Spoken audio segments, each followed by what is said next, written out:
Penantian rakyat Malaysia selama berbulan-bulan berakhir apabila kumpulan pertama bekalan vaksin COVID-19 tiba di tanah air pagi tadi. Jadi momen bersejarah itu berlangsung di Terminal Mas Kargo Sepang, Selangor. Jadi untuk perbincangannya, kita terus saja bersama wartawan Andy Riza Rohadian. Silakan Andy. Ya, saudara, pesawat yang membawa kumpulan pertama bekalan vaksin COVID-19 ini selamat mendarat di Advanced Cargo Center ACC Lapangan Terbang Antarabangsa Kuala Lumpur KLIA 1 Sepang, Selangor pukul 10 pagi tadi. Waktu pendaratan pesawat berkenaan sama seperti jadual asal. Terdahulu, pesawat jenis Airbus A330-300 ini berlepas dari ACC ke Singapura pada pukul 6 pagi. Ia tiba di Republik berkenaan sejam kemudian dan transit selama 2 jam untuk proses penerimaan bekalan vaksin COVID-19 yang dibawa dari Belgium. Pada pukul 9 pagi, pesawat ini berlepas semula dari Singapura ke Kuala Lumpur dan tiba di ACC KLIA pada pukul 10 pagi. Untuk makluman anda, fasa pertama bekalan vaksin COVID-19 yang ditempah kerajaan Malaysia daripada syarikat Pfizer BioNTech secara keseluruhannya berjumlah 1 juta dos. Ia akan diterima secara berperingkat setiap minggu dan untuk kumpulan pertama bekalan vaksin COVID-19 ini jumlahnya adalah 312,390 dos. Ia hadir dalam bekas sejuk beku yang dipenuhi ais kering sejajar ketetapan penyimpanan vaksin pada suhu ultra sejuk iaitu negatif 75 darjah Celsius. Tujuannya bagi menjamin kualiti dan keselamatan vaksin selain tahap keberkesanan vaksin pada kadar 95% itu kekal terpelihara. Untuk itu, saudara, untuk makluman anda, sebaik saja bekalan vaksin COVID-19 itu tiba di ACC KLIA Sepang tadi, proses pemindahannya berlaku dalam tempoh yang cukup singkat iaitu sekitar 30 minit saja.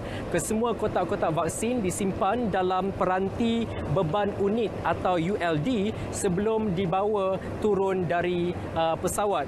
Ia kemudiannya dimasukkan ke dalam lori pengangkut untuk dihantar ke lokasi penyimpanan yang telah pun ditetapkan oleh Mas Cargo. Mas Cargo merupakan syarikat yang telah pun diberikan kepercayaan dan tanggungjawab untuk menguruskan penghantaran dan penerimaan bekalan vaksin COVID-19 ke Malaysia. Raptai dan juga persediaan rapi bagi memastikan kelancaran proses penerimaan bekalan vaksin telah pun dilaksanakan sejak 6 bulan lalu. Selepas ini belum dapat disahkan sama ada bekalan vaksin yang diterima di ACC akan disimpan di sini untuk tempoh berapa lama. Namun yang pasti ia nanti akan diedarkan ataupun dihantarkan ke fasiliti kesihatan milik Kementerian Kesihatan Malaysia KKM dan juga Angkatan Tentera Malaysia ATM.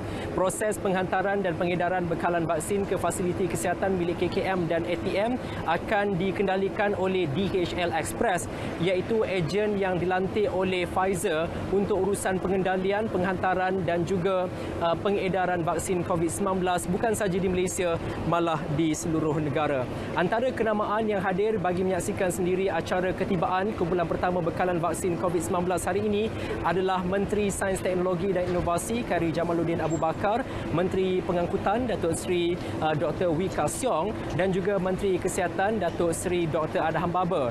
Juga hadir bagi menyaksikan acara ini adalah Ketua Pengarah Kesihatan Tan Sri Dr. Nur Hisham Abdullah. Acara di sini berlangsung dengan mematuhi SOP ketat bagi mengelak risiko penularan jangkitan COVID-19.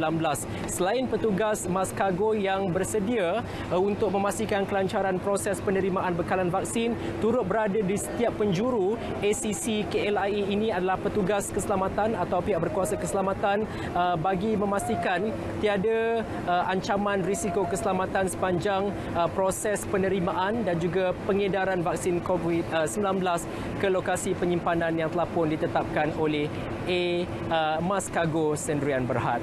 Baik saudara, setakat ini dahulu perkembangan lintas langsung dari ACC KLIA 1 Sepang, Selangor. Butiran lanjut akan kami bawakan dari semasa ke semasa dalam berita RTM. Saya Andy Riza Rohadian, kita kembali bersama rakan penyampai di Angkasa Puri.